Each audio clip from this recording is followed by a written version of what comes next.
I'm Karen Hughes, counselor to President Bush, and I'm here to update you all on the activities of the federal government in response to this morning's attacks on our country. As you heard from President Bush a short time ago, the federal government is acting to help local communities with search and rescue and emergency management operations, to take all appropriate precautions to protect our citizens, and to identify those responsible for these despicable attacks on the American people. While some federal buildings have been evacuated for security reasons and to protect our workers, your federal government continues to function effectively. We have a federal emergency response plan, and at President Bush's direction, we are implementing it. We began to implement it immediately after the first attack in New York this morning. We contacted American forces and embassies throughout the world and placed them on high alert. The United States Secret Service immediately secured the President, the Vice President, and the Speaker of the House, and they are all safe. They have also secured members of the National Security Team, the President's Cabinet, and senior staff. As you know, President Bush was in Sarasota, Florida when the first attack occurred this morning. Air Force One has now landed at Offutt Air Force Base in Omaha, Nebraska, and the President is in a secure location.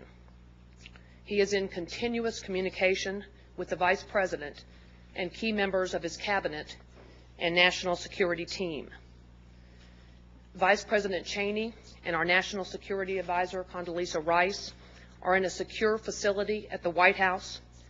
I have just come from there. The Secretary of Transportation and other members of our White House senior staff are gathered at a command center there, and we are coordinating with other branches of our federal government. The Secretary of Defense remains at the Pentagon, and the Secretary of State is en route back to Washington from his trip to South America. President Bush is conducting a meeting of the National Security Council as we speak. They are meeting President Bush from his location and other members from different locations in Washington and other locations. As many of you have been reporting, the Federal Aviation Administration ordered all airports closed, and all planes which were in the air were directed to land at the nearest airport. International flights were diverted to alternate locations outside of the United States. Transportation Secretary Mineta has directed the Federal Aviation Administration to suspend operations until at least noon tomorrow. So no airline flights will operate until at least then and until the FAA announces that operations will be resumed. Secretary Mineta has also issued orders controlling the movement of all vessels in United States navigable waters.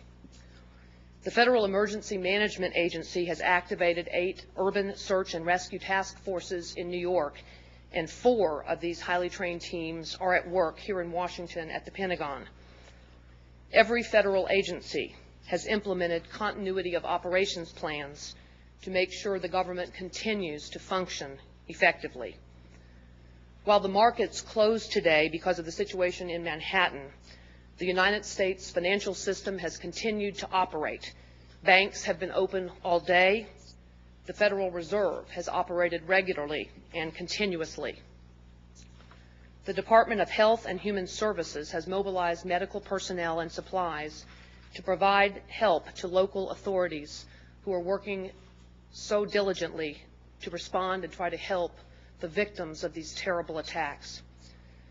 President Bush has committed the full resources of our intelligence and law enforcement communities to identify and bring to swift justice those responsible for these despicable attacks.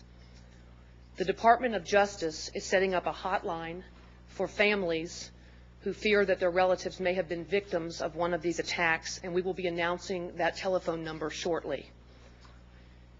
Our fellow citizens and our freedom came under attack today, and no one should doubt America's resolve.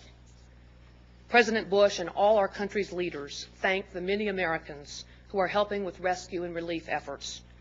We ask our fellow Americans for your prayers for the victims, for their families, for the rescue workers, and for our country. Thank you all very much, and we will continue to update you as information is available and confirmed.